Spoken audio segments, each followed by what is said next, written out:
Cuán hermosas son tus tiendas, oh Jacob, tus moradas, oh Israel, como valles que se extienden, como jardines junto al río, como aloes plantados por Yud-Hei Vav-Hei, como cedros junto a las aguas. Agua correrá de sus baldes, y su simiente estará junto a muchas aguas.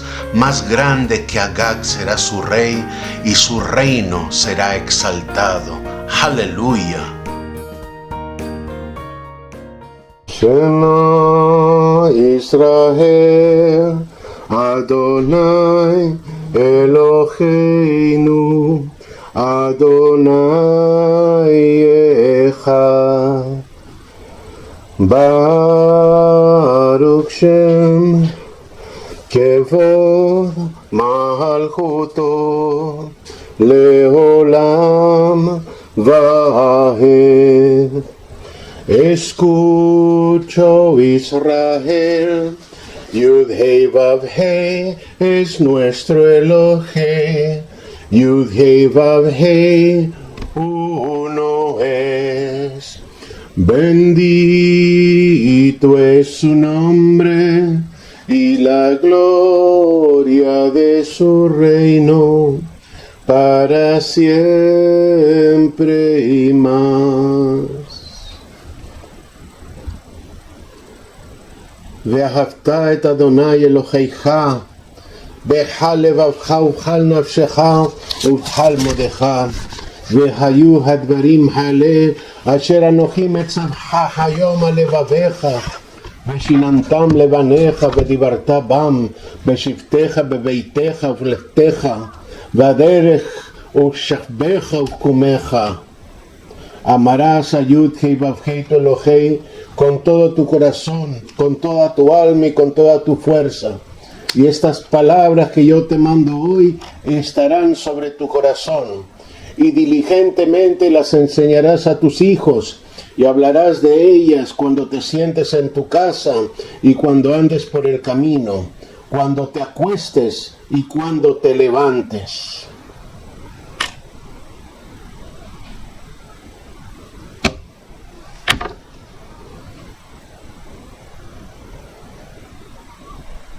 וקשרתם לוט על ידך והיו לטוטפות בין עיניך וכתבתם על מזוזות ביתך ובשעריך ואהבת לרעך כמוך אני יוד-ה' ו'-ה'.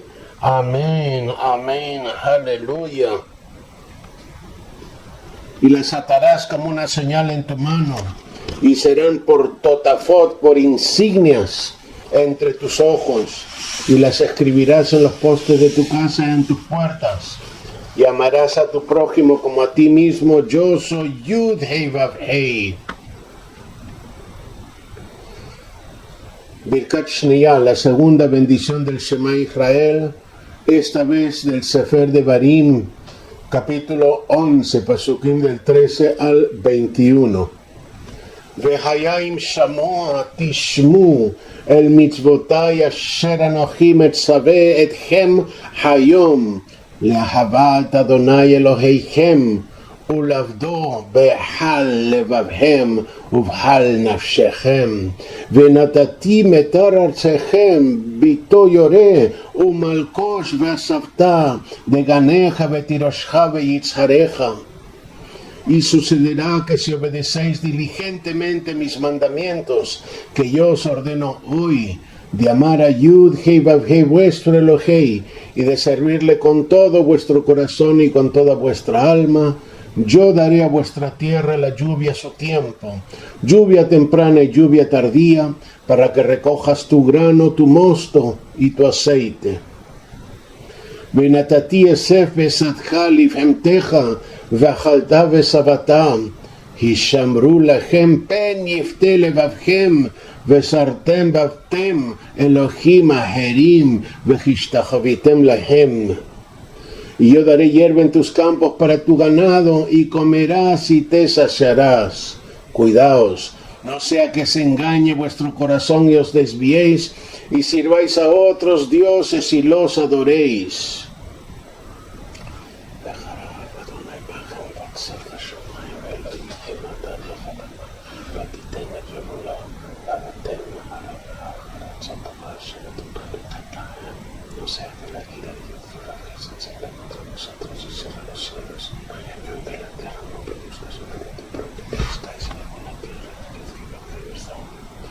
ושמתם את דברי אליהם על לבבכם ועל נפשכם וקשרתם אותם לאות על ידכם וחיו לטוטפות בין עיניכם. Grabad pues estas mis palabras en vuestro corazón y en vuestra alma, atadlas como una señal a vuestra mano y serán como insignias entre vuestros ojos. ולימדתם אותם את ביניכם לדבר בן בשבתך בביתך ובלכתך בדרך ושכבך ובקומך וכתבתם על מזוזות ביתך ובישריך למען ירבו ימיכם וימי בניכם על האדמה אשר נשבע אדוני לאבותיכם לתת לכם כי ימיך שמיים על הארץ. Y enseñadlas a vuestros hijos, hablando de ellas cuando te sientas en tu casa y cuando andes por el camino, cuando te acuestes y cuando te levantes, y escríbelas en los postes de tu casa y en tus puertas, para que tus días y los días de tus hijos sean multiplicados en la tierra que Yud Hei Vav Hei juró dar a tus padres, por todo el tiempo que los cielos permanezcan sobre la tierra. Amén, amén, aleluya. Y nos vamos a Birkat Shlishit, a la tercera bendición del Shema Israel, del Sefer Bamidbar, del libro de los Números, capítulo 15, pasukim del 37 al 41. Vayomer Adonai el Moshe lemor, daber el Bnei Israel vamarta lehem, ועשו לכם ציצית על כנפי בגדיכם לדורותם, ונתנו על ציצית הכנף פיתיל תכלת. Y habló Yud Hei Vav Hei a Moshe diciendo, habla a los hijos de Israel y diles que se hagan flecos, tzitzit, para sí en las esquinas de sus vestidos por sus generaciones, y que pongan en el fleco de cada esquina un cordón azul. והיה לכם לציצית וריתם אותו וזכרתם את כל מצוות אדוני ועשיתם אותם ולא תטורו אחרי לבבכם ואחרי עיניכם אשר אתם זונים אחריכם למען תזכרו ועשיתם את כל מצוותיי והייתם קדושים לאלוהיכם אני י' ו' אלוהיכם אשר הוצאתי אתכם מארץ מצרים להיות לכם לאלוהים אני י' ו' אלוהיכם. Amén, amén. Dios servirán de tzitzit, de recordatorios, para que los veáis, para que cuando los veáis os acordéis de todos los mandamientos de Yud Hei Vav Hei, a fin de que los cumpláis y no sigáis vuestro corazón y vuestros ojos, tras los cuales os habéis prostituido, para que os acordéis de cumplir todos mis mandamientos y seáis apartados para vuestro Elohei. Yo soy Yud Hei Vav Hei, vuestro Elohei, que os saqué de la tierra de Egipto para ser vuestro Elohei. Yo soy Yud Hei Vav Hei, vuestro Elohei. Amén, amén, aleluya, aleluya, mis amados, aleluya, bienvenidos a esta fiesta de las semanas, Hag Shavuot Sameach, para todos ustedes. Ahora mismo hemos estado comiendo unos dulcecitos muy ricos que ha preparado mi esposa, mi hija, todavía está preparando algunas cositas. Recuerden que en Shavuot nosotros podemos preparar alimentos, lo que no podemos es comprar los alimentos, ¿no? Solamente preparar los alimentos para nosotros mismos, no para estar vendiendo ni para estar sirviendo a otras personas. Hay algunas personas que tal vez estén ahora mismo en la transmisión diciendo, pero ¿por qué están celebrando Shavuot hoy? Y es porque tal vez ellos no han entendido que hay dos maneras de observar la celebración de Shavuot, y la verdad es que durante años han estado peleando unos contra otros, pero amados, esa es una discusión que viene desde la época de Yeshua, desde la época de saduceos y de fariseos, ¿no? Que se está discutiendo cuándo precisamente es Omer Reshit para el inicio de la cuenta del Omer y cuándo es realmente la celebración de Shavuot, ¿no? Y hay algunos que pensamos que la Torá no les dio fecha fija a esas dos festividades, y hay otros que piensan que sí, que se le ha dado fecha fija y que esto fue dado por Hillel en el calendario llamado de Hillel. Por eso, mis amados, no hay que pensar que lo que uno dice, lo que uno cree, eso es lo que tiene que hacer, pensando que esto fue hecho en autoridad por Hillel II en el último Sanedrín. Lo hacen con el ánimo de obedecer a Elohim. Por lo tanto, unos y otros debemos de respetarnos, debemos de unificarnos en todo aquello en lo que estamos de acuerdo, ¿no? Y dejar siglos de discusiones sin sentido y sin provecho, dejarlos atrás, y que cada cual lo celebre en la fecha que sienta que es correcto.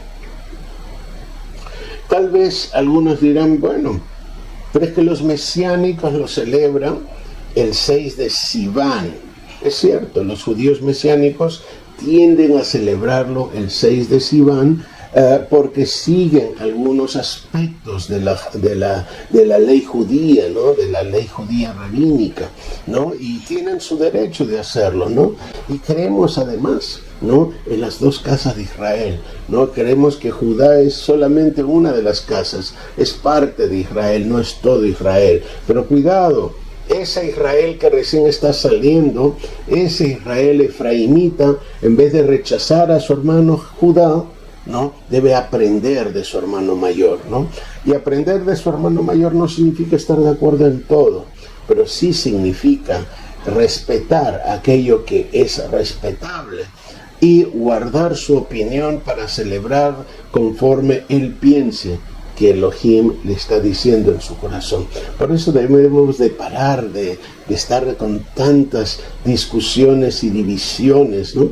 Habrá personas que no estarán de acuerdo conmigo, está bien, ¿no?, que no estén de acuerdo conmigo, y habrá personas que están de acuerdo conmigo en unas cosas y no en otras. Somos humanos, tiene que ser así, mis amados, ¿no? Tiene que ser de esa manera. Bien, entonces hoy vamos a estudiar el Sefer Shemot y vamos a estudiar los capítulos 19 y 20, fundamentales, porque en el capítulo 19 se habla de la importancia de la purificación, que es uno de los temas que no se entienden hoy en día. La gente no entiende lo que es purificarse, no entiende lo que es arrepentirse, mucho menos entenderá lo que es purificarse.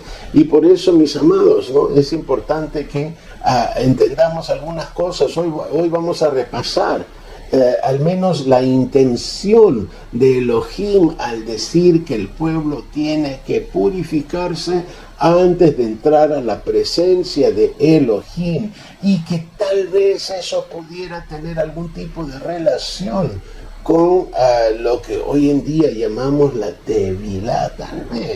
tal vez, no digo que tenga que ser así, ¿no? Hay muchas personas que dicen que es de una manera tajante y que no hay ninguna otra posibilidad. Aquellos que piensan que todo es de una manera tajante son religiosos, son legalistas y hay que tener mucho cuidado. Hace poco me preguntó una hermana la diferencia entre ser legalista y seguir la ley, seguir la Torah, y no es lo mismo seguir la Torah, seguir la ley, que ser legalista. Para un cristiano, por ejemplo, todo aquel que sigue la ley es un legalista, ¿no? Y eso no es cierto. Hay una gran diferencia entre ser legal, que es seguir la ley, ser legal y ser legalista. Son dos cosas diferentes. Ser legal significa que uno se lleva por la ley de Elohim en su vida, para sí, ¿no? Desde el fondo de su corazón. Y un legalista tiene dos vertientes, ¿no? Por un lado, el legalista no guarda la ley en su corazón, sino que aparenta guardarlo. Él trata de convencer a los demás que él es un gran guardador de la ley, ¿no?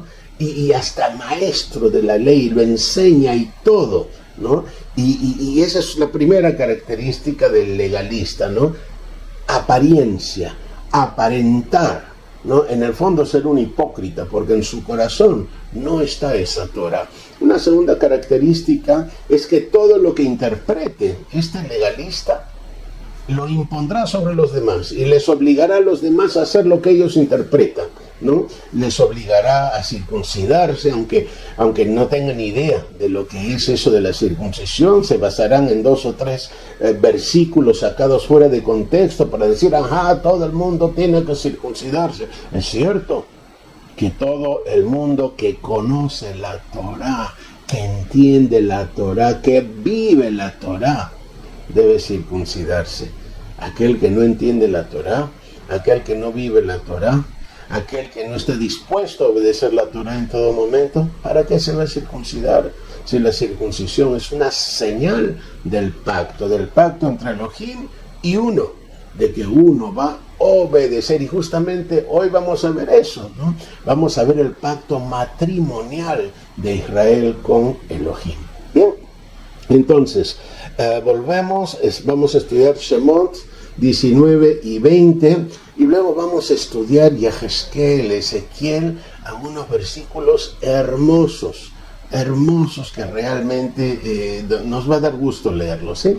Vamos pues al estudio de nuestra Torah. Ha empezado la organización del pueblo. Ya va a recibir las instrucciones en el monte Sinaí. Y entonces el Eterno le dice que se purifiquen. O sea, no podían presentarse con algún tipo de pecado o algún tipo de suciedad delante de Yud-Heh Vav-Heh. Y dice el capítulo 19, ¿no? Bajodesh Hashlishi, en el mes tercero de la salida, Hashlishi, Letzet Benei Israel Meretz Mitzrayim, de la salida de los hijos de Israel de la tierra de Egipto, ¿no? Repito, en el mes tercero de la salida de los hijos de Israel de la tierra de Egipto, Bayom Hazeh, en ese mismo día, Ba'u Midbar Sinai, llegaron al desierto del Sinai, del Sinaí, algunos dicen en español.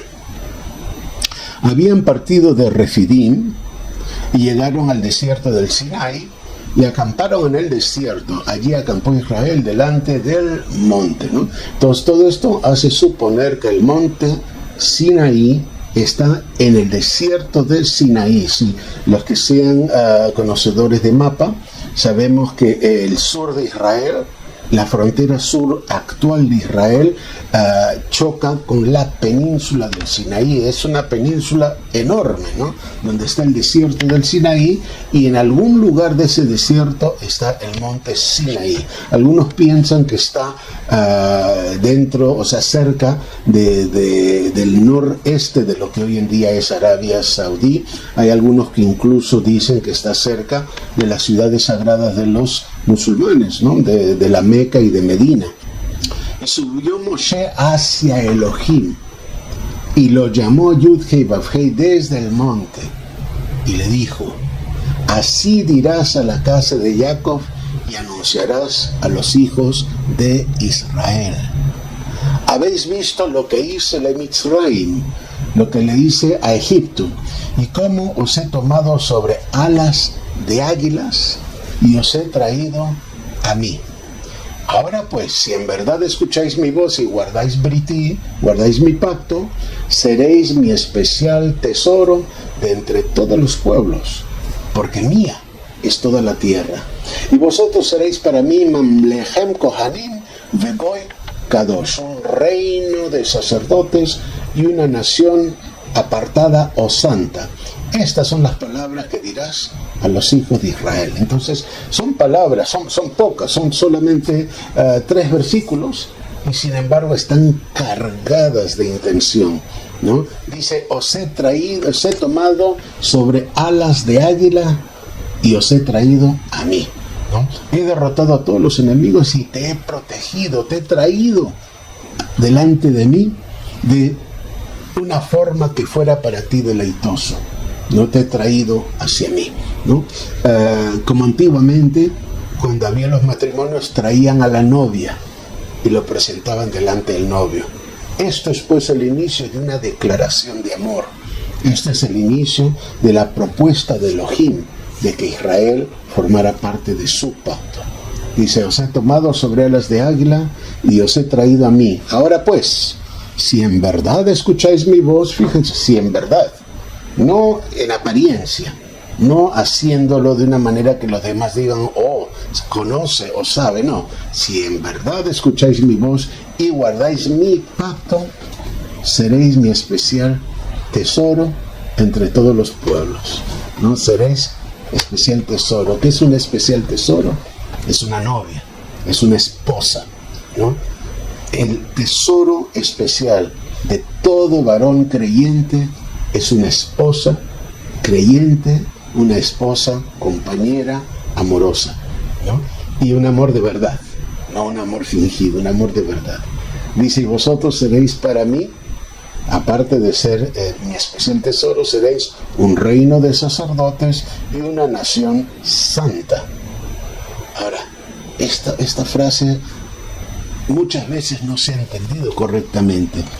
No es que todos los que estén en el reino tengan que ser sacerdotes. Recordemos que un sacerdote ofrece un sacrificio, un holocausto, un sacrificio quemado para Elohim, ¿no? Entonces, cuando decimos un reino de sacerdotes, es que es un reino donde fluye la relación, la comunicación entre Elohim y ellos, y una nación apartada ¿de quién? De las demás naciones, ¿no? Puede ser amable con las otras naciones, con los goyim, pero tiene que ser apartado. ¿Por qué? Porque tiene un pacto especial, y ese pacto especial es con Yud-Hei Vav-Hei, ¿no? Entonces no podemos mezclarnos. Muchas veces dicen, se ha escuchado esa frase: estamos en el mundo pero no somos del mundo. Ahora, ¿qué significa eso? Significa que si viene un vecino, por ejemplo, uno que recién se muda a la casa, viene un vecino y te trae una torta o te trae un pastel, ¿lo vas a rechazar? Si ese vecino te está ofreciendo una amistad, aunque él no sea ni judío, ni israelita, ni creyente. Pablo decía que teníamos que ser de buen testimonio delante de los nuestros y delante de los demás. Entonces, a veces, por ejemplo, los hermanos creyentes, los hermanos cristianos, se han ganado una mala fama, no se han ganado la fama de ser fanáticos, ¿no? De ser excluyentes, de no querer ni siquiera hablar con las personas que no sean de su propia creencia, de su propia fe. Y tenemos que aprender que eso no es así, no porque vayamos a predicar. Fíjense una cosa que caracteriza al judío de hoy en día. El judío de hoy en día no predica su religión, no predica lo que tiene que ser. Ahora, muchas personas van y se quieren convertir al judaísmo, ¿no? Ya en la época de de Yeshua y sobre todo de sus discípulos posteriormente, hemos visto como muchas personas que tal vez eran de Efraín se convertían al judaísmo porque esa era su forma de estar con el Elohei de Israel, ¿no? Hoy hay personas que se quieren convertir al judaísmo, está bien. Si se quieren convertir al judaísmo, esa es su opción. Hay otras personas que entienden las raíces hebreas no como una religión, no como algo que va a ser obligatorio para los que vengan. Todo el que venga tiene que inmediatamente circuncidarse. Todo el que venga tiene que hacer esto, tiene que hacer aquello y tiene que ser así, ¿no? Y las personas pues obedecen al hombre, no obedecen a Elohim, ¿no? Y está escrito, todo el que llegue, ¿no?, que se quede como está. No estoy hablando de estar circuncidado para determinadas festividades. Hay algunas festividades donde hay que estar circuncidado, ¿no? Pero la persona que se circuncida tiene que estar preparada para la circuncisión. Y no solo circuncidarse porque de aquí a 2 semanas hay una fiesta y yo quiero, por curiosidad, participar en esa fiesta. No es así. Además, recordemos una cosa, que el Pesaj que había hace 2000 años, ¿no?, era un Pesaj donde se sacrificaba un animal en el templo. Hoy no hay templo. Y por lo tanto, como no hay templo, nosotros pues tenemos que comer haciendo un memorial de lo que fue antes. No porque ahora estemos matando el animalito en el templo, ¿no?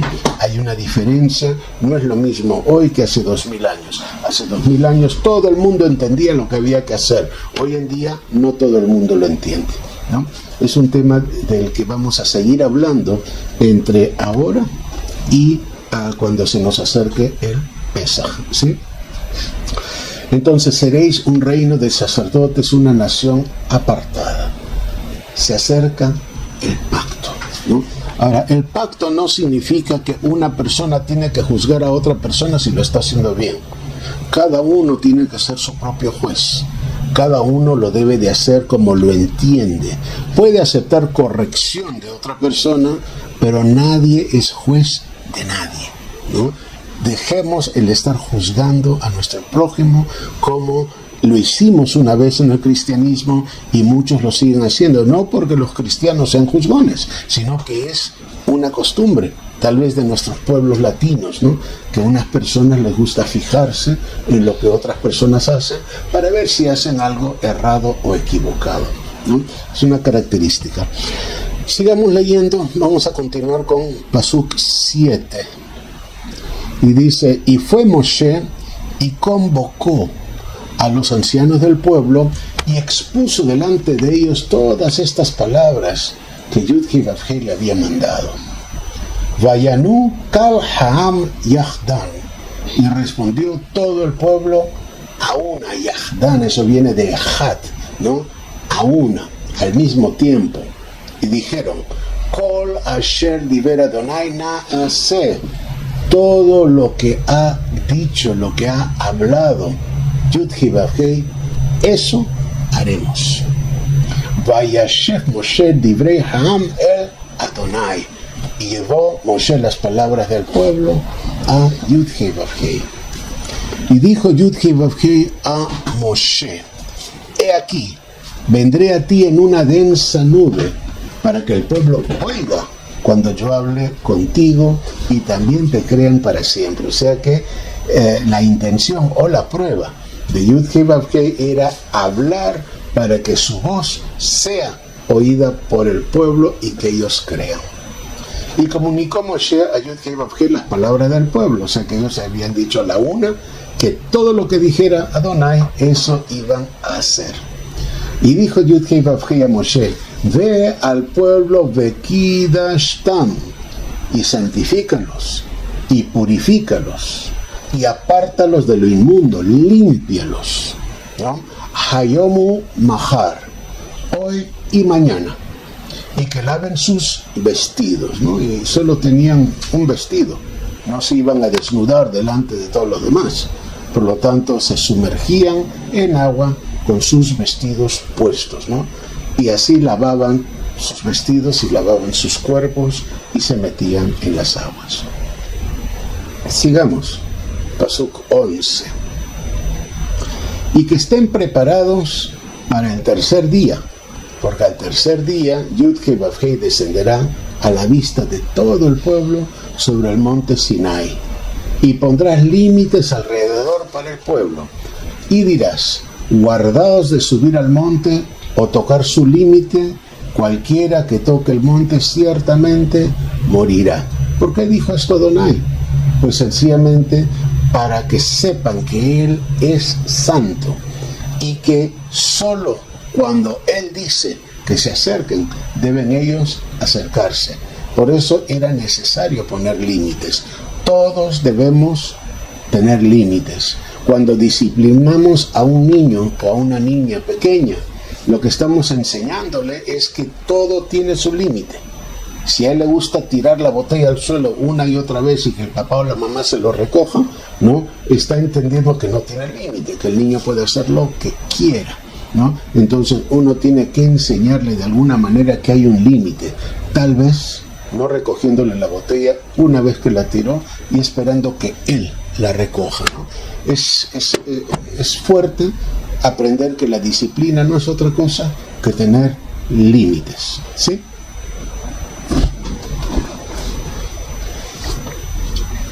Pasuk 13. Ninguna mano lo tocará, sino que será apedreado o asaeteado. Sea animal o sea hombre, no vivirá. Cuando suene largamente el shofar, ellos subirán al monte. Y bajó Moshe del monte al pueblo, y purificó al pueblo. Y ellos lavaron sus vestidos, o sea, se sumergieron en agua. Y dijo al pueblo: estad preparados para el tercer día. No os lleguéis a vuestras mujeres. Y esta es una palabra muy muy fuerte, ¿no? Porque no os lleguéis a vuestras mujeres significa no tener intimidad con las mujeres.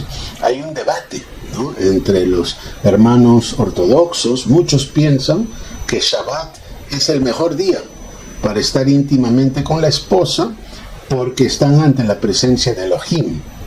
Otros piensan todo lo contrario, que en Shabbat no se deben de tener relaciones íntimas. Entre ellos no se ponen de acuerdo. ¿Nosotros qué haremos? Pues cada cual lo debe de interpretar como realmente lo siente. Si una persona piensa que tener intimidad con su esposa en Shabbat es una falta de respeto al día o es algo que puede significar una impureza, porque recuerden que según la Torah, cuando una persona hay alguna secreción corporal, que la persona se queda inmunda hasta el anochecer. Entonces hay personas que piensan así, hay otras personas que dicen que no. Ante la presencia del Eterno es cuando nosotros tenemos que mostrar amor, ¿no? ¿Puedo comentar algo? Sí, por favor. Ya. Acércate, por favor. Sí, donde hay de noche que está nuestra mujer. Cuando se edificó el Mishkan, tabernáculo, El tabernáculo, sí. una de las leyes acerca de la impureza era que si un hombre y una mujer tenían relaciones, tenía que bañarse, ¿sí?, al anochecer. Esto tenía que ver con el área donde estaban, que era santa, ¿se entiende? Entonces, una persona que tenía relaciones con una mujer obviamente no podía ir al templo porque estaba impuro, digamos, ritualmente. La pureza ritual en esta época era súper importante, ¿ya? Y esto tenía que ver con el terreno donde estaba. No hay ninguna prohibición de tener relaciones en el Shabbat, no la hay. Pero sí hay algo que tenemos que tener en cuenta, que si tú quieres tener una comunión con el Eterno, pues no pueden tener relaciones íntimas las personas, porque eso sería una impureza para venir ante Elohim. ¿Sí me doy a entender? Sí, yo creo que queda perfecto. ¿Me entiende? Entonces el pueblo, cuando estaba viviendo alrededor del Mishkan, ellos tenían que vivir bajo una pureza, tanto espiritual como ritual. Coge el correo. Sí, pues muy bien. Eso es lo que precisamente pensamos, ¿no? Bien, vamos a continuar con Pasuk 16. Y aconteció que al tercer día, cuando llegó la mañana, hubo truenos y relámpagos y una intensa nube sobre el monte. Ahora quiero decirles una cosa, la palabra trueno es kol. Kol también es el sonido del shofar y kol también significa gritos, ¿no? O sea, o ruido, o bulla. Entonces fíjense, aquí dice, hubo truenos y relámpagos y una densa nube sobre el monte. Vekol shofar hazat mod, y un sonido o una voz de shofar muy fuerte. Esa voz de shofar representaba la voz de Yud-Hei Vav-Hei, ¿no? De ahí que sea muy importante que entendamos que el shofar es algo muy sagrado. No es algo que cualquiera lo pueda tocar. Yo sé que cuando viene Rosh Hashanah, o sea, Yom Teruah, muchas personas tocan shofar. Y yo lo que les ruego a las personas que van a tocar shofar, ¿no? Primero, si son varones sobre todo, que se cubran, ¿no? Que se cubran incluso usando un talit. Y antes de eso, pues tienen que hacer una purificación propia, ¿no? Tal vez una confesión de pecados o algo por el estilo, ¿no? Una mujer no debe de tocar shofar, ¿no? Porque el shofar era limitado a los sacerdotes. Por lo cual, tanto si una mujer no debe de tocar shofar, ¿qué se hace cuando se tiene una comunidad donde casi todas son mujeres o la mayoría son mujeres y no hay ningún varón que pueda tocar el shofar, ¿no? En esa circunstancia y solo en esa circunstancia especial, una mujer podrá tocar el shofar. Pero recuerden que el shofar, la intención inicial es de que fuera un trabajo sacerdotal. Eran los sacerdotes los que podían tocar el shofar. En algunos momentos hemos visto en la historia de Israel que han sido levitas los que han tocado el shofar en lugar de los kohanim, por el motivo que fuera. Por lo tanto, sacerdotes, levitas pueden tocar el shofar, no la persona, digamos, que no tuviera este ministerio, ¿no? Esto es importante. Hay muchas iglesias cristianas que cuando se acerca Yom Teruah les gusta tocar el shofar, incluso hacer grupos donde ya se convierte como en un espectáculo. No es la representación de la voz de Yud-Hei Vav-Hei ni de los truenos que había allí en el monte, sino más bien es una representación para espectadores, ¿no? Y ese no es el propósito de tocar el shofar. Y tembló, dice, Vayejerat kal ha'am asher b'machane, y tembló todo el pueblo que estaba en el campamento. Vayotze Moshe et ha'am, y sacó Moshe al pueblo del campamento para ir al encuentro de Elohim, para ir a encontrarse con Elohim, y ellos se quedaron al pie del monte, y todo el monte Sinaí humeaba, porque había descendido Yud-Hei Vav-Hei sobre él en fuego, y el humo subía como el humo de un horno, y todo el monte se estremecía con violencia. Y sucedió que el sonido o la voz del shofar iba aumentando cada vez más. Moshe hablaba y Elohim le respondía con una voz o con un trueno. Y descendió Yud-Hei Vav-Hei al monte Sinaí, a la cumbre del monte, y llamó Yud-Hei Vav-Hei a Moshe a la cumbre del monte, y Moshe subió. Y dijo Adonai a Moshe: desciende y advierte al pueblo, no sea que traspasen los límites para ver a Yud-Hei Vav-Hei y perezcan muchos de ellos. Que se purifiquen también Hakohanim, los sacerdotes que se acercan a Yud-Hei Vav-Hei, no sea que irrumpa Yud-Hei Vav-Hei contra ellos, ¿no? Imagínense sacerdotes que no se purifiquen, ellos son los primeros que tienen que enseñar la purificación al pueblo, ¿no? Entonces, Pasuk 23, y dijo Moshe a Yud-Hei Vav-Hei: el pueblo no puede subir al monte Sinaí, porque tú nos advertiste diciendo: pon límites alrededor del monte y purifícalo.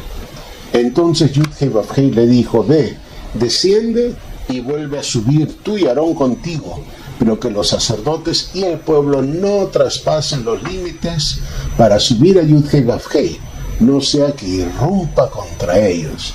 Descendió pues Moshe y advirtió al pueblo. Capítulo 20, Asheret Hadivrot, las 10 palabras o los 10 mandamientos, ¿no? Y aquí yo he hecho una cosa, mis amados, que estoy explotando mucho el uso del hebreo. Tenemos que entender que no siempre las Biblias, sobre todo cristianas, han traducido correctamente. ¿Por qué?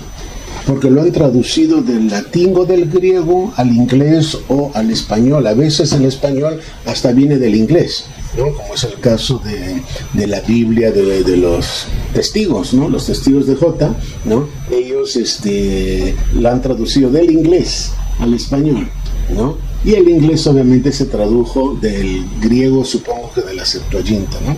De ahí los errores. Entonces dice: Anohi Yud Hei Vav Hei Eloheija. Yo soy Yud Hei Vav Hei, vuestro Elohei. Asher Hotztija Meeretz Mitzrayim, que os saqué de la tierra de Egipto, mi Beit Abadim, de la casa de servidumbre, ¿no? Entonces esta es la primera declaración. Yo soy Yud Hei Vav Hei, vuestro Elohei. Tu Elohei, ¿no? Que te saqué de la tierra de Egipto, de la casa de servidumbre. O sea, acuérdate, yo soy el poderoso, el todopoderoso, ¿no? Yo soy tu Elohei, ¿no? Ese es el primer mandamiento, ¿no? Y luego, para hacerlo mejor aún, dice: Lo yiyeleja, no tendrás para ti Elohim ajerim al panai, otros dioses o dioses extranjeros delante de mí. No, o sea que si yo soy tu Elohei, no tendrás otros dioses delante de mí. Este es el primer mandamiento prácticamente, ¿no?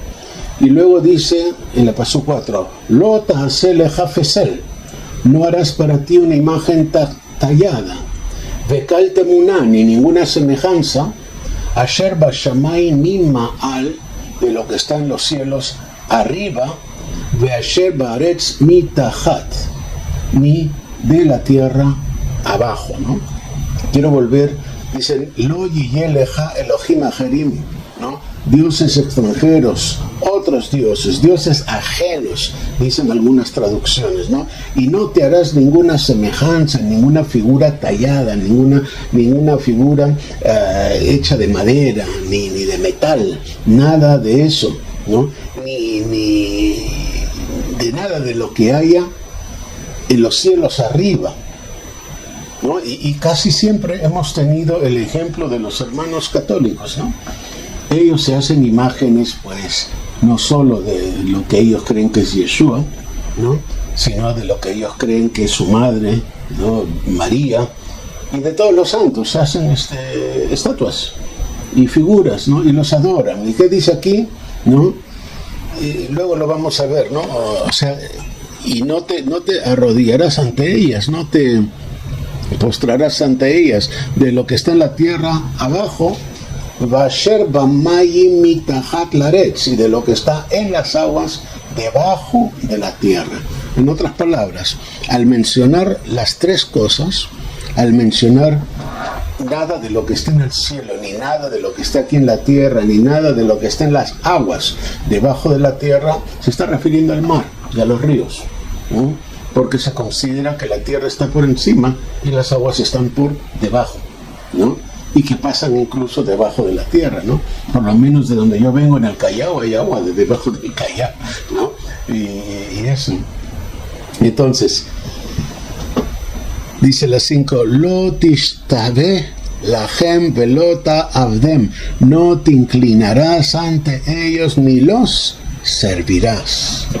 No te inclinarás ante ellos, ¿no? Imagínate si aquellos que se arrodillan delante de San José o delante de San Judas Tadeo y le hacen una oración o le encienden una vela, ¿no? Todo eso es de origen pagano, ¿no? O sea, no es que los cristianos, los católicos se lo hayan inventado, sino que es una costumbre pagana que luego se pasó al catolicismo primitivo hasta el día de hoy, ¿no? Entonces, dice, Ki Anoji, porque yo, Yud Hei Vav Hei Elohei Ha, tú Elohei Yud Hei Vav Hei, porque yo, Yud Hei Vav Hei, tú Elohei, soy el Caná, Elohim exclusivo, es decir, celoso, sin posibilidad de rivales. Y dice ahí la nota, Caná significa celoso, exclusivo, y según el Strong del hebreo 7067, es una característica solo aplicable a Elohim. No estoy 100% seguro de eso, ¿no? Pero eso es lo que dice el Strongs. Poked avon avot, que visito o castigo la iniquidad de los padres. Y avon, aquí pongo nota, es el pecado contra la justicia o la Torah de Elohim. Avon se traduce muchas veces por iniquidad, que viene del latín iniquitas. Iniquitas significa sin justicia o sin la ley de Elohim. Avon, según el Strong 5771 del hebreo, significa la costumbre de no obedecer a Elohim ni de guardar su Torah, ¿no? Y aquí, antes de continuar, aquí tenemos en el siguiente punto, tenemos un artículo, ¿no? No sé si se puede ver, está muy chiquito, y ese artículo está en inglés, ¿no? Entonces arriba en la definición del Strong's dice Avon, ¿no? Y entonces da algunos pasajes como Segundo de Reyes 7 al 9 o el Salmo 51, 5 o 7, ¿no? Y significa perversidad, ¿no? También significa iniquidad, y luego dice castigo de la iniquidad, o sea que Avon también es el castigo de la iniquidad. Y lo que yo he resaltado ahí en rojo dice, es a menudo la culpa contraída por haber pecado. Esa culpa, no, la culpa de los padres, ¿no? Según Éxodo 25 y 34:7. O sea que muchas veces es una culpa, un castigo, ¿no?, por el pecado. Y luego abajo también lo que he marcado en rojo dice es el castigo del pecado. O sea que Avon no solo es el pecado, sino que es el castigo del pecado. Amén. Entonces vamos a volver atrás. Abajo dice, pues, es la costumbre de no obedecer a Elohim ni de guardar su Torah. Al banim, al shileshim, val ribeim le soná. O sea que, viniendo de antes, dice que visito la iniquidad de los padres. De los padres, dice, sobre los hijos, hasta la tercera y cuarta generación de los que me aborrecen. Ahora, cuidado, esto se ha malinterpretado muchas veces, ¿no? Dice, si castiga la tercera o cuarta generación de los que me aborrecen, significa, dicen algunos, que cuando una persona castiga, que la maldición de ese pecado llega hasta la tercera generación o cuarta generación, hasta el nieto y hasta el bisnieto, ¿no? Y no lo han entendido bien. Eso puede producirse entre los que aborrecen a Elohim, ¿no? Una persona puede ser muy santa y su hijo salir aborreciendo a Elohim, ¿no? Entonces el que aborrece es el que tendrá la culpa del pecado, ¿no?, o el castigo del pecado. Entonces, ahí dice la nota, obedecer los mandamientos de Elohim es amarlo, desobedecerlos es aborrecerlo. Dice, Veose Gesed la alafim, lo havai ul shomrei mitzvotai, y hago misericordia a millares a los que me aman, ¿no? Esto es algo contrario a los que me aborrecen. Los que me aman por amor me obedecen, ¿no? Y los que no me aman, los que me aborrecen, pues no me obedecen. Es como la fidelidad, ¿no? Quien me ama es fiel, quien me aborrece es infiel. Cuando una persona comete adulterio contra su esposo o contra su esposa, ¿no?, El primer pecado es contra Elohim, ¿no? Ese es el primer pecado, contra Elohim. Luego contra el esposo o la esposa, ¿no? Y el adulterio es una muestra de aborrecimiento al esposo o la esposa, según quien haya sido, y también de aborrecimiento a Elohim, ¿no? Porque no cree que Elohim le está mirando, ¿no? Y se deja llevar por sus sentimientos o por sus carnalidades, ¿no? Entonces dice la Pasuk 7, ¿no? No sé si habrá preguntas luego sobre eso. La Pasuk 7 dice: Lo tisa et shem yudhi vavhi eloheja lashaf. No usarás el nombre de Yudhi vavhi tu Elohe con ligereza o en vano. Ki lo yenake Yudhi vavhi et asher yesa et shemo lashaf. Porque no dejará Yudhi vavhi sin culpa, sin castigo, ¿no? Y eso puede ser Abón también, al que use su nombre con ligereza o en vano. Entonces, esto es algo que nos cuesta entender. Los hermanos judíos, por ejemplo, para cumplir este mandamiento, nunca dicen el nombre de Yud-Heh Vav-Heh. Nunca. Y cuando quieren referirse a él, dicen Hashem. Hashem significa el nombre. Entonces ya todo el mundo entiende que al decir el nombre se está refiriendo a Yud-Heh Vav-Heh. Cuidado, Hashem no es el nombre. Porque mucha gente ya cree que Hashem es el nombre. Yo adoro a Hashem, ¿no? Y Hashem no es su nombre. Ahora, luego hay el otro extremo, ¿no? Las personas que dicen el nombre en cualquier circunstancia o en cualquier contexto. Siempre estamos, bien sea Yahweh o Jehová o Jehová, cualquiera de las interpretaciones que hay de cómo es el nombre, ¿no? Y que no se sabe seguro. ¿Cómo es la pronunciación? Nadie sabe por seguro cómo es la pronunciación. Lo que sí sabemos es que se presentó delante de Moshe con 4 consonantes: Yud, Hei, Vav, Hei. Son las 4 consonantes, son consonantes del abecedario hebreo, del Aleftaf, ¿no? Y los hermanos judíos ni siquiera Yud, Hei, Vav, Hei dicen, ¿no? O si lo dicen alterado, ¿no? Yud, Hei, Vav, Hei, ¿no? Dicen algo así, ¿no? Para no decir el nombre. Entonces, es extremadamente raro. Es extremadamente raro. Dentro de la comunidad judía no se dice nada de esto. Ahora, solamente pasan las raíces hebreas que ponen Yahweh y todo eso. Ya me horroriza. Sí, pero también tenemos que ver que cómo vas a adorar a un Elohei que no tiene nombre, ¿no? Es como cuando los cristianos dicen el Señor, ¿no? El Señor ya sabemos que es Él, ¿no? Pues para mí el Señor es lo mismo que Hashem. O sea, pero el Señor es traducción de Baal, y eso lo empeora, ¿no? Sí, Señor. Entonces, ¿qué debemos decir nosotros? Si estamos orando, no debemos decir Hashem. Nosotros al orar decimos Adonai. Esa es la forma de reemplazar el nombre en oración, en poesía, en bendición.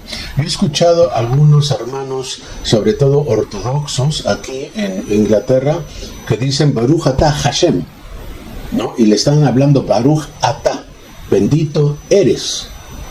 Y dicen Hashem, ¿no? Y eso para mí es un error, ¿no? La mayoría en la sinagoga se dice Adonai. Adonai. Ese es lo que más se usa en la sinagoga. Sí, en la sinagoga se dice Adonai, pero en las calles, ¿no? Dicen Baruch Hashem. ¿Ok? Sí, Señor. Esa es la forma de hablar. Entonces, uno puede decir Baruch Hashem si está en la calle, si está con personas que están en una situación que no es santa, vaya, ¿no? Pueden decir Baruch Hashem, ¿no? Pero en la sinagoga, cuando estamos orando, se dice Baruch Adonai, ¿no? Entonces es un tema complicado, que la gente no lo tiene claro. Yo entiendo que delante de un judío no vamos a decir Yud-Heh Vav-Heh, porque ellos se van a ofender, ¿no? Entonces, como se van a ofender, mejor evitarlo.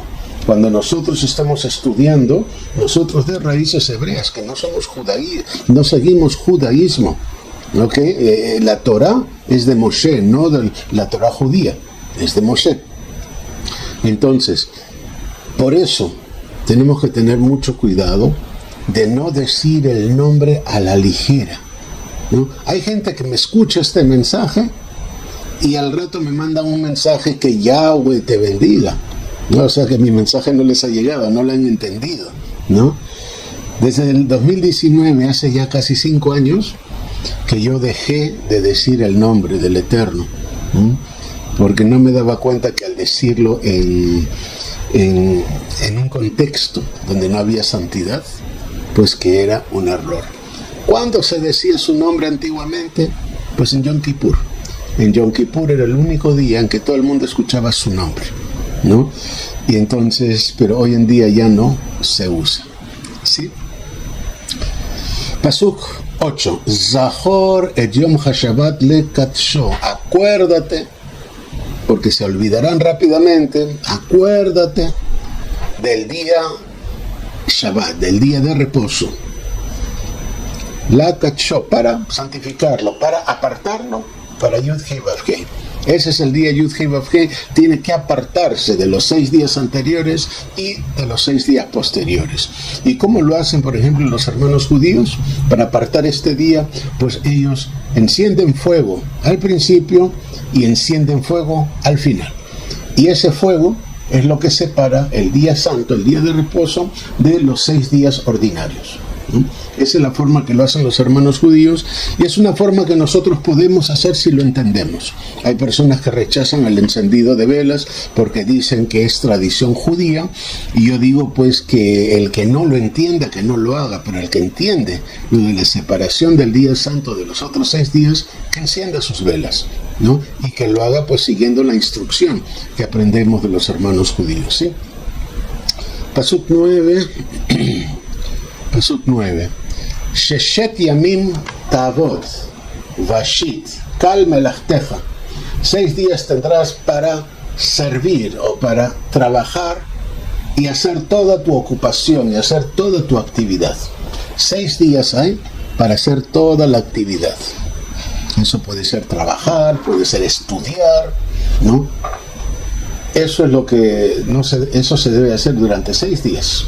Sheshet yamim, 6 días. Veyom hashviyi, pero el día séptimo, Shabbat, la Yud Hei Vav Hei, ¿no? Es Shabbat para Yud Hei Vav Hei, tu Elohei, es día de descanso para Yud Hei Vav Hei, tu Elohei. Lo ta'ase kal melachá, no harás ningún tipo de ocupación o de actividad o de trabajo privado, ni tú, ni tu hijo o hija. O sea, si tú mandas, tú tienes que llevar autoridad en tu casa y no permitir que en tu casa ni tu hijo ni tu hija, ni tu siervo o sierva, ni tu ganado, ni el extranjero que se aloja tras tus puertas. Hay personas que me dicen, es que yo comparto la vivienda con personas que no creen. Bueno, pues tienes tu dormitorio. Y en tu dormitorio tú puedes apartarte, ¿no? Y no trabajar. Hay quienes dicen, bueno, pues es que mi esposo o mi esposa no es creyente y no le gusta el Shabbat. Bueno, que te respete, tienes que pedirle que te respete. Es muy fácil, si me amas, me respetas. Yo quiero en Shabbat hacer esto, ¿no? Si tú no lo vas a hacer, pues déjame que yo lo haga, aunque tú no lo hagas, ¿no? Hay mujeres, madres, que los hijos adultos les piden que cocine en Shabbat para ellos. Y eso significa que no están respetando a su madre. Si ellos saben que su madre no debe de trabajar en Shabbat y ellos le piden y ella por amor de madre lo hace, pues la están haciendo a la madre que peque. Y muchas de estas mamás, es que si yo no le cocino, ¿qué come? Pues es adulto, que se busque la vida o que se cocine él, pero no en tu casa. No debe de haber cocina, no en tu casa, que se cocine en otro lado o que come en su restaurante. pero que a ti te respete para que tú puedas celebrar Shabbat. Dice Pasuk 11, Ki sheshet yamin, porque en 6 días, Asa Yud-Hei Vav-Hei et Hashamayim ve'et Haaretz, hizo Yud-Hei Vav-Hei los cielos y la tierra, et Hayam ve'kal ashar vam, el mar y todo lo que en ellos hay. Vayanach bayom hashvi, Vayanach bayom hashvi, pero reposó o dejó de obrar en el 7º día. Al ken berach Yud-Hei Vav-Hei et Yom HaShabbat kai kad vaikad shehu. Así pues bendijo Yud-Hei Vav-Hei el Shabbat, o sea el día de reposo, y lo consagró, lo apartó para sí mismo. Pasuk 12. Kavet el abija vet imeja, honra a tu padre y a tu madre, lemaan yarihun yameija, para que sean prolongados tus días, al hadama, en la tierra, asher Yud-Hei Vav-Hei Eloheija noten lach, que Yud-Hei Vav-Hei tu Elohei te da. Entonces hasta aquí son, digamos, los mandamientos largos o los primeros 5 mandamientos, ¿no? Hay muchas personas que no entienden que lo de la honra a los padres es parte de los primeros 5 mandamientos, que son los mandamientos para Elohim, ¿no? De amor a Elohim. Porque cuando uno honra a los padres, está amando a Elohim, está honrando a Elohim. Porque nosotros no elegimos a nuestro padre ni a nuestra madre, ¿no? Algunos dirán, pero es que mi padre era abusivo, o mi padre era maltratador, o mi madre era adúltera, ¿no? Y no se merece mi honra. Sí se merece tu honra, porque ella te parió, y él dio parte de su semilla para que tú existieras. Si bien es Yud-Hei Vav-Hei el que te dio la vida, tus padres te dieron la información genética. Si tu padre fue malo y tú tienes sus genes, entonces tienes que eliminar la maldad de ti. Si tu madre fue mala y tú tienes sus genes, entonces tienes que evitar todo lo malo que tal vez tu madre o tu padre hicieron, ¿no? Pero la honra a los padres, incluso los padres que no lo merecen, se la damos. ¿Por qué? Porque Elohim nos lo manda. Y yo sé que ese es un mandamiento que a veces es difícil de cumplir, ¿sí? Los siguientes mandamientos ya son de la parte del amor al prójimo, ¿no? Dice, lo tirzach, no matarás, no cometerás, no asesinarás. Es decir, matar con alevosía. Algunos dirán, pero es que en la guerra, sí, pero la guerra se hace, ¿no? Si la guerra justa es la guerra que se hace por orden de Elohim, ¿no? Alguien dirá, toda guerra es injusta. No, mis hermanos, habrá guerras justas, ¿no? Y todos vamos a luchar en la última de las guerras justas, que será contra el ejército de la bestia. O sea que no digamos que no hay guerra justa, lo habrá. Y lo hay. En Israel ahora mismo, ¿no? La defensa de Israel es una guerra justa, que sufren muchos, sobre todo sufren aquellos del otro lado, que decidieron tener a un grupo terrorista como su gobierno, ¿no? Ellos lo eligieron, ellos mismos tienen que sacárselos. En las Biblias cristianas, la siguiente ya es el versículo 14. Dice, Lotinaf, no cometerás adulterio. Hay algunos en las Biblias cristianas que la aumentan, ¿no? Dicen, no cometerás inmoralidad sexual, ¿no? El adulterio comprende todo, ¿no? El adulterio también comprende las inmoralidades sexuales que no se deben hacer, ¿no? Dice la siguiente, dice, Lotiknov, no hurtarás, no robarás. No robarás. Hurtar por general es el robo al descuido, ¿no? Sin que la persona, la víctima, se dé cuenta. Lo ta'ane branja et shaker, no atestiguarás contra tu prójimo en testimonio falso. Ahora, aquí hay un error que se comete sobre todo en el cristianismo, que dice no mentirás. Aquí no dice no mentirás o no dirás mentira. Lo de la verdad y la mentira es una ley moral del hombre, y no necesariamente los que siguen a Elohim, a Yud-Heh Vav-Heh, solamente dicen verdad, ¿no? Hay personas que no son de Elohim, que son personas buenas, que dicen la verdad y que moralmente no aceptan la mentira. O sea que este es un principio moral, pero no es el mandamiento. El mandamiento dice: no darás testimonio falso contra tu prójimo. Ese es el pecado. Pasuk 14, 17 en las Biblias cristianas. Lo tahmod beit reja. Tahmod, no codiciarás la casa de tu prójimo. Lo tahmod eshet reja. No desearás, fíjate, es la misma palabra en hebreo, tahmod, ¿no? O sea, codiciar y desear es lo mismo en hebreo. Tahmod. Lo tahmod eshet reja. No desearás la mujer de tu prójimo. Vavdo, vamato, veshoro, vejamoró. Ni su siervo, ni su sierva, ni su buey, ni su asno. Vekol asher le reaja. Ni nada que pertenezca o que sea de tu prójimo. Muy fuerte, ¿no?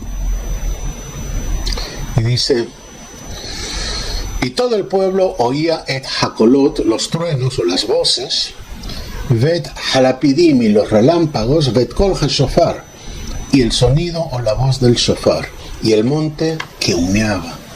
Y cuando el pueblo vio aquello, temblaron y se mantuvieron a distancia.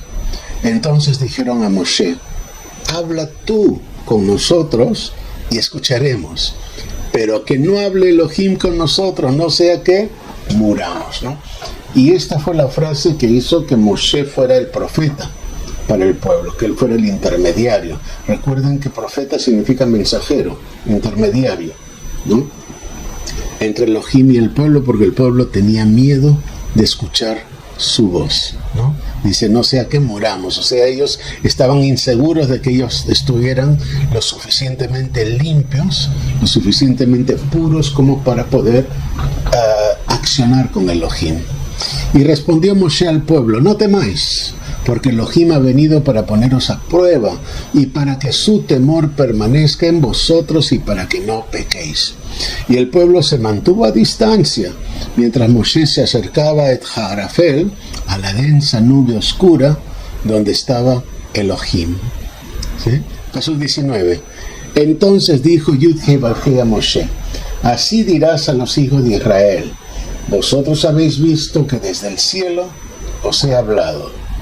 No hagáis junto conmigo dioses de plata ni dioses de oro. O sea, al lado mío, dioses de plata o dioses de oro. No los hagáis para vosotros. Un altar de tierra haced para mí, y sacrificad sobre él vuestros holocaustos y vuestras ofrendas de paz, vuestras ovejas y bueyes. En todo lugar donde yo haga recordar mi nombre, vendré a vosotros y os bendeciré. Aquí dice: en todo lugar donde yo haga recordar mi nombre, ¿no? Al decir todo lugar, dio la posibilidad de que fueran varios lugares, ¿no?, donde él pudiera poner su nombre. Por eso, por ejemplo, en Samaria había 2 puntos donde se podía hacer sacrificios, ¿no? En Beitel, donde había estado Jacob, ¿no? Y también arriba en el norte, donde también había estado, creo que Abraham, al lado del monte Hermon, ¿no? Ahí eran los 2 sitios donde podían hacer sacrificio en Samaria. Y luego cuando llegaron ya formaron Israel, pues en Jerusalén, ¿no? El motivo por qué Israel del norte puso otros lugares era para que los israelitas del norte no fueran a Jerusalén, a Judá, y que luego pues se hicieran hermandad con los judíos, ¿no? Y ya no quisieran seguir al rey de Samaria, ¿no?, al rey de Israel del norte. Entonces, por eso pusieron otros lugares, ¿no? Donde yo haga recordar mi nombre, vendré a vosotros y os bendeciré. ¿Dónde habrá bendición? En el lugar donde Él ha puesto su nombre. Amén. Y dice, y si me hacéis, dice, un altar de piedra, no lo construyáis de piedras labradas, porque si alzáis vuestro cincel sobre él, lo profanaréis. O sea que tenían que buscar piedras que encajaran con precisión, ¿no? Porque no había posibilidad de labrarlas, ¿no? Y no subáis por grada a mi altar, para que vuestra desnudez no se descubra sobre el mismo, ¿no? O sea que al subir las gradas tenían que usar algún tipo de ropa interior, ¿no? Había escaleras. No podían hacer escaleras. Y no subáis por gradas a mi altar, para que vuestra desnudez se descubra sobre el mismo. Por eso había como una rampa. Habían gradas. Dentro de la rampa de subida había pequeñas gradas dentro de la rampa, porque si no se deslizan por abajo, ¿no? Y en esas gradas pues no podían ir sin ropa interior. O sea, eso significa que había gente que iba sin ropa interior, que iba solo con sus túnicas, ¿no? Y no todas las túnicas llegaban hasta los tobillos, ¿no? Algunos llegaban solo debajo de las rodillas, ¿no? Hermanos, vamos a ir a la lectura de nuestra Haftará, ¿no? Que es hermoso. La Haftará de hoy es de uno de mis profetas favoritos, que es Ezequiel. Vamos a leer primero el capítulo 1, desde la Pasuk 1 hasta la 28. Luego del capítulo 3 vamos a leer un versículo, el 12, y luego del 36 vamos a leer del 25 al 27, con lo que nos vamos a despedir dejando ese mensaje. Vamos a leer aquí, dice, Vayhi bishloshlim shana, y sucedió que en el año 30, barviyi bachamishala jodesh, en el quinto día del cuarto mes, vani vetoh hagolah, y estando yo entre los desterrados, al nahar Kebar, ¿no? Junto al río Kebar, niftahu hashamayim ve'ere marot Elohim, se abrieron los cielos y tuve una visión de Elohim, ¿no? Entonces es muy fuerte esto, es muy fuerte cómo él está empezando este capítulo 1, ¿no? Cuando estaba hablando de los desterrados que estaban junto al río Kebar. Y esto me hace recordar ese salmo, ¿no? Junto a los ríos de Babilonia, ¿no? Y este varón, Yehezkel, estando junto al río Kebar, ¿no? Él tuvo esta visión donde se abrieron los cielos y tuvo esta visión, ¿no? Y es una visión muy difícil de entender, pero vamos a leerlo. Y la Pasuk 2, a ver, ¿me he saltado algo? No. Pasuk 2 está entre paréntesis toda la Pasuk 2 y 3, ¿no? Y eso significa que es muy posible que estos dos versículos 2 y 3 hayan sido añadidos a posteriori, ¿no? Tal vez por los masoretas o tal vez por alguno de los otros escribas, ¿no? Que había en la historia de Israel. Y aquí dice, fue en el quinto día del mes, a los 5 años del destierro del rey Joaquín, que fue dirigida la palabra Yud-Hei Vav-Hei al Cohen Yehezkel ben Buzi, Beretz Kasdim, en la tierra de los caldeos, junto al río Kebar, y ahí vino sobre él la mano de Yud-Hei Vav-Hei, ¿no? Entonces aquí ya nos da más información, que fue en la época del destierro del rey Joaquín, ¿no? Y además que Yehezkel era Cohen, ¿no? Otra información importante que nos da, por eso es que aunque esto es añadido, no lo he borrado, porque hay información importante. Aquí nos da, por ejemplo, el nombre del padre de Yehezkel, ¿no? El padre se llamaba Buzi, ¿no? Entonces, por eso es importante no desechar todo lo añadido en la Torah, porque muchas veces lo añadido en la Torah o la Haftará tiene el propósito de explicar mejor, de ubicarnos mejor. Es como una información añadida, ¿no? No confundir con lo añadido a las buenas nuevas, al Nuevo Testamento, que lo añadido allí muchas veces es para tergiversar la doctrina, ¿no? O para imponer un pensamiento. Dice la Pasuk 4, y miré, y aquí que venía del norte un viento huracanado, y una gran nube con fuego fulgurante y un resplandor a su alrededor, y en medio del fuego algo como de color metálico refulgente, ¿no? Entonces siempre, cada vez que se hablan de que va a venir un ataque contra Israel, siempre se habla de que viene del norte, ¿no? Es un viento huracanado del norte, es un caldero que vierte aceite o agua hirviendo que viene del norte, ¿no? Y justo en el norte de Israel pues está Irán, ¿no? En el norte de Israel también hoy, en épocas modernas, está Rusia, ¿no?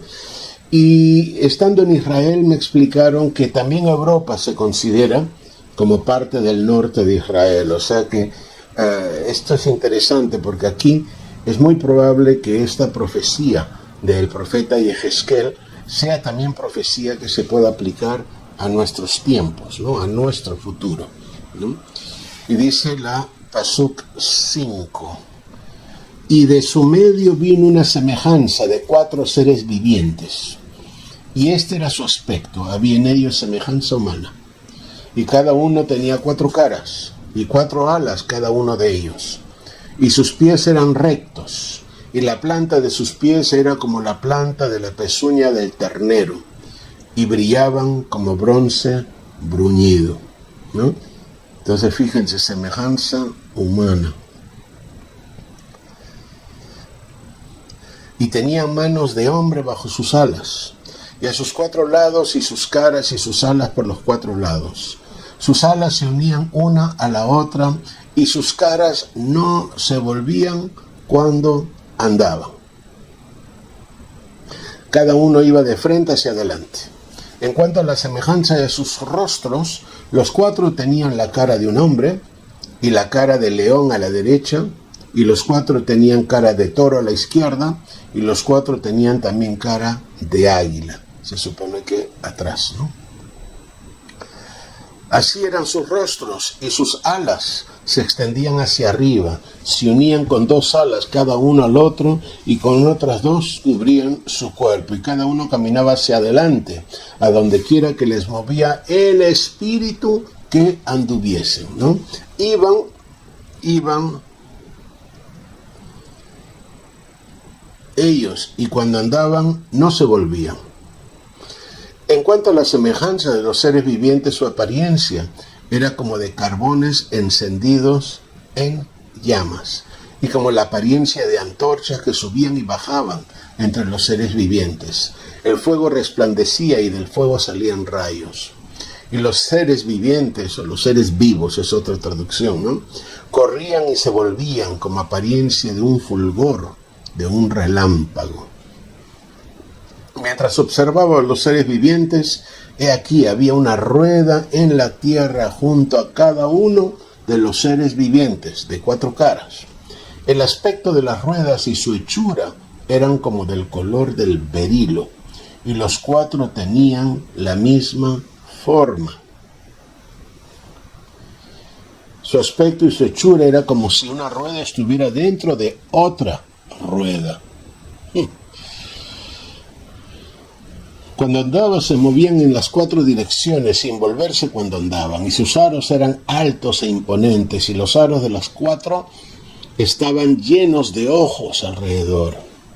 Y cuando los seres vivientes andaban, las ruedas se movían con ellos, y cuando los seres vivientes fueron levantados de la tierra, las ruedas también eran levantadas. Y donde quiera que el espíritu les movía que anduviesen, iban ellos en esa dirección. Y aquí la palabra espíritu también puede ser viento, ¿no? Y donde quiera que el viento les llevase, ¿no? No solo porque hay algunos que dicen, el Espíritu Santo, ¿no? Porque están allí con lo del tema de las 3 de las tres personas, ¿no? Son divinas supuestamente, y son el Espíritu, es el Espíritu Santo, ¿no? Por eso es que aquí la palabra ruach también puede ser viento, ¿no? También puede ser aliento, ¿no? Que les movía que anduviesen. Iban ellos en esa dirección. Y las ruedas eran levantadas juntamente con ellos porque el espíritu de los seres humanos, vivientes, estaba en las ruedas, ¿no? O el aire que movía a estos seres estaba en las ruedas. Esto me hace pensar como si fuera, ¿sabes? Como un autobús, ¿sabes? O como un tractor, o como si fuera lo que se usa en la guerra, como un tanque, ¿no? Que se ve en las ruedas, que dentro de la rueda hay otra rueda, ¿no? Que se van moviendo. Tú has visto cómo van los carros blindados y los tanques, ¿no? Y cómo, pues, lo que le podía haber parecido al profeta como una cabeza de hombre por un lado y de águila por el otro y las alas, ¿no? Entonces, quién sabe exactamente, esa era la forma que él lo veía y él lo interpretaba, ¿no? Pero puede perfectamente ser un vehículo de guerra, ¿no? Que tal vez tenga que ver con la venida, justo antes de la venida del Mashiach. ¿No estás de acuerdo? Sí, claro, puedo equivocarme, ¿no? Pero esto tiene que ver, sin duda, pienso yo que tiene que ver con la venida del rey Mashiach y la venida del nuevo orden, ¿no? Y sobre las cabezas de los seres vivientes había una semejanza de firmamento, a manera de cristal maravilloso, extendido por encima de sus cabezas. Y debajo del firmamento sus alas se extendían derechas, la una hacia la otra. Cada uno tenía dos que cubrían sus cuerpos por un lado y cada uno tenía dos que cubrían por el otro. Y cuando andaban, oí el ruido de sus alas, como el estruendo de muchas aguas, como la voz del Shaddai, del Todopoderoso, un ruido de tumulto como el ruido de un campamento militar. Cuando se detenían, bajaban sus alas. Y sobre el firmamento que estaba por encima de sus cabezas había la semejanza de un trono, de aspecto como de piedra de zafiro, y sobre la semejanza del trono había una semejanza con apariencia de hombre encima del mismo. Y vi como el color de metal refulgente que lucía como fuego dentro de ella en derredor, en lo que parecían sus lomos y hacia arriba, y en lo que parecían sus lomos y hacia abajo, vi algo como fuego, y había un resplandor a su alrededor, como el aspecto del Keset, ¿no? O sea, del arco noágico, como el aspecto del Keset que está en las nubes en un día lluvioso. Así era el aspecto del resplandor en derredor. Tal era el aspecto de la semejanza de la gloria de Yud-Hei Vav-Hei. Y cuando lo vi, caí rostro en tierra y oí una voz que hablaba, ¿no? Entonces, pues esta voz, esta gloria, Yud-Hei Vav-Hei, puede ser la gloria cuando Él venga, Francia, ¿no? Y por eso es que yo sí creo que esto tiene que ver con el tiempo final, cuando venga el Mashiach, cuando Él lleve guerra contra las naciones, ¿no?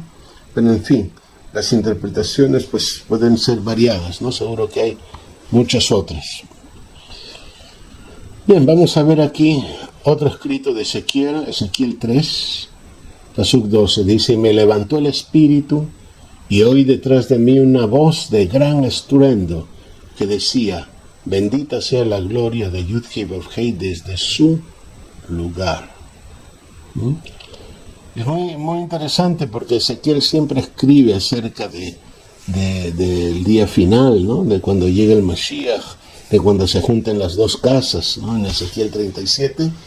Y miren lo que aquí dice en Yehezkel 36, del 25 al 27. Entonces os rociaré con agua limpia y quedaréis limpios. De todas vuestras inmundicias y de todos vuestros ídolos os limpiaré. ¿Quién está limpiando? Es Elohim el que limpia. ¿Y a quién? Pues a Israel. Además os daré un corazón nuevo y pondré un espíritu nuevo dentro de vosotros. Quitaré de vuestra carne el corazón de piedra y os daré un corazón de carne. Pondré dentro de vosotros mi espíritu y haré que andéis bejucotai en mis estatutos y que cumpláis cuidadosamente mis patay, mis ordenanzas, ¿no?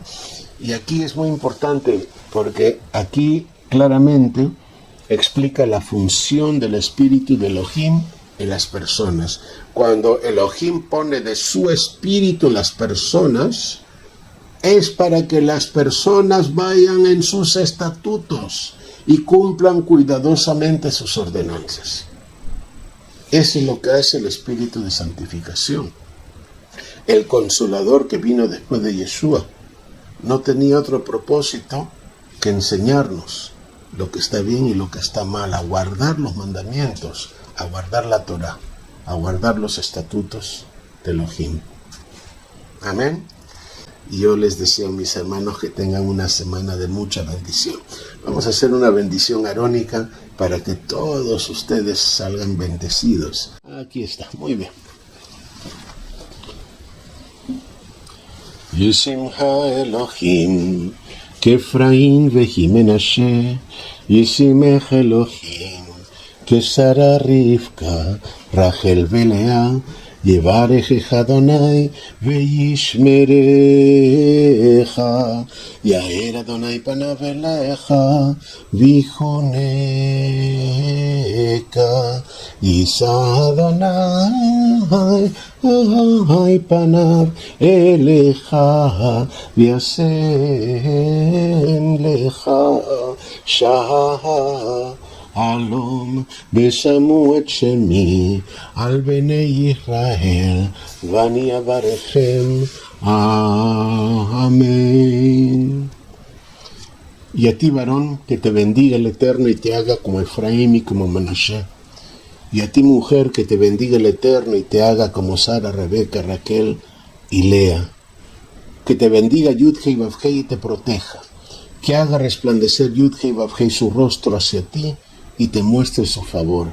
Que dirija Yud-Hei Vav-Hei su mirada hacia ti, guiándote y ofreciéndote su paz. Y pondrán mi nombre sobre los hijos de Israel y yo los bendeciré. ¿No? Es Yud-Hei Vav-Hei el que habla y está hablando en tiempo futuro, en que todos tendremos su nombre sobre nuestras frentes. Y Él nos bendecirá entonces, nos reconocerá como su pueblo. Shalom, shalom, que tengan una hermosa semana, unos días muy lindos y estaremos conversando y viéndonos en la próxima transmisión. Shalom, shalom.